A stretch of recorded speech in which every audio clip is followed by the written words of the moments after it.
सलाम मेरी अजीज पंखो, एडवांस में ईद मुबारक हो। और जिन जिन लोगों ने हज किया अल्लाह आपका हज कबूल करे। और नया पाकिस्तान तो ऐसे ही सबको मुबारक हो। यार अभी तो ईद उल फितर गुजरी थी और ईद उल अज़हा आ भी गई। अब बताओ किस किस ने बकरे लिए और किस किस ने गाय। यार इस ईद की ना रौनकें ही कुछ और होती हैं। ईद पर सबसे पहला काम होता है जानवर खरीदना। हम लोग बड़े प्यार से ईद से एक हफ्ता पहले जानवर खरीदते हैं, उसको अपने सगे बच्चों से ज्यादा प्यार करते हैं, लाड करते हैं। नहीं इतना भी नहीं करते, ज्यादा ड्रैग हो गया अल्ताफ भाई।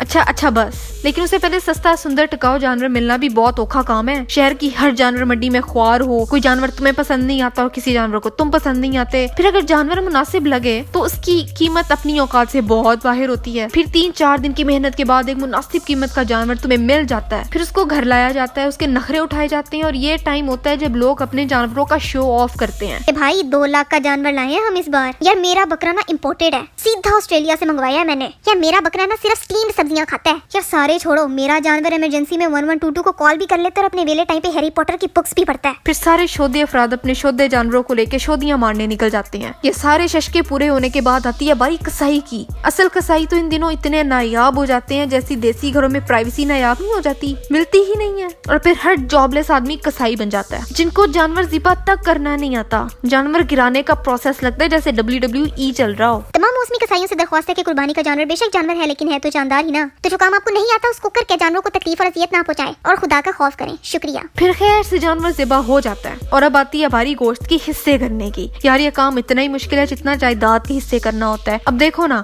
असल में तो होना यूं चाहिए कि थोड़ा सा गोश्त अपने लिए रखो, बाकी रिश्तेदारों और गरीबों में बांट दो। लेकिन होता क्या है कि ईद से पहले लोग बड़ा फ्रीजर खरीद लेते हैं, पूरे साल का थोक का गोश्त जमा करना होता है और फिर गोश्त में से पाए चाम जैसे आला किस्म के पीस जाते हैं फ्रीजर में और चर्बी छीछड़ जाते हैं रिश्तेदारों और पड़ोसियों को। और फिर पड़ोसी आपकी दी हुई चर्बी अपने पड़ोसी को दे देते हैं और वो फिर अपने पड़ोसी को दे देते हैं। इस तरह से ये एक चेन रिएक्शन चलते हैं और तुम्हारी दी हुई चर्बी तुम्हारे घर में वापस आ जाती है। या फिर अगर तुम्हारा ज्यादा अच्छा बनने का दिल कर रहा है तो चर्बी और छीछड़ों के साथ थोड़ा सा गोश्त भी लगा रहने दो। और खाल भाई, खाल तो इमरान खान की है हमेशा से। लो भाई, गोश्त के हिस्से भी हो गए। और फिर आती है बारी गोश्त बांटने की और फिर होती है घर के लड़कों की खुआरी। पूरे शहर में थैलियों को लेके बेचारे घूम रहे होते हैं शदीद गर्मी में। एक थैली दी और एक थैली ली। फिर भाई साहब इस ईद पर हम लोग जो गोश्त खाते हैं ना, ओए होए होए।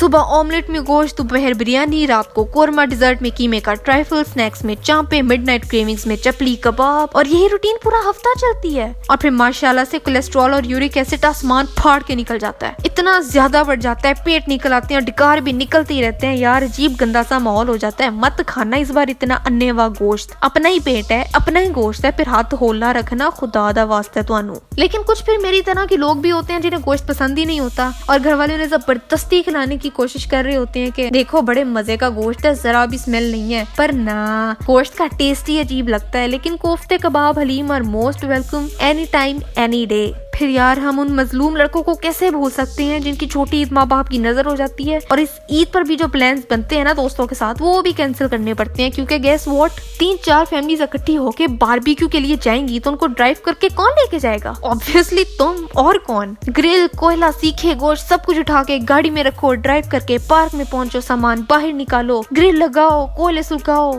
फूंके मार मार के फेफड़े थकाओ, खांस खांस के मर जाओ। लेकिन जब बारबेक्यू तैयार होने लगता है तो एक अंकल आके तुम्हारे हाथ से चिमटा छीन कर कहते हैं बेटा जाओ, मैं कर लूंगा। और तुम कहते हो नहीं नहीं अंकल, हो गया है सब।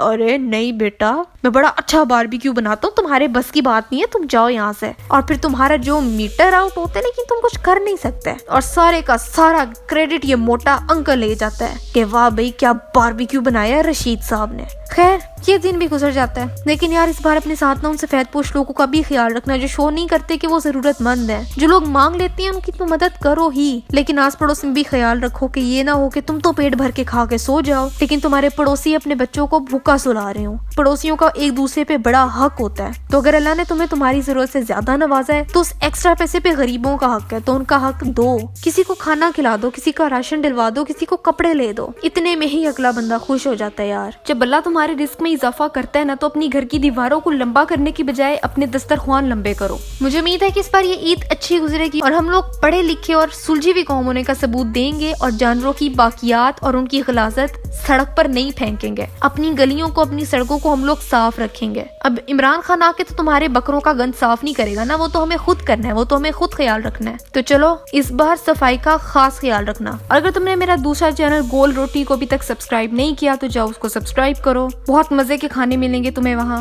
लिंक मैं डिस्क्रिप्शन में दे रही हूँ, उसको जरूर चेकआउट करना। मेरी लास्ट वीडियो यहाँ देखो। अगली वीडियो मेरी Q&A पर है, मिस मत करना। और मैं मिलती हूँ तुमसे 2 दिन बाद एक नई वीडियो के साथ।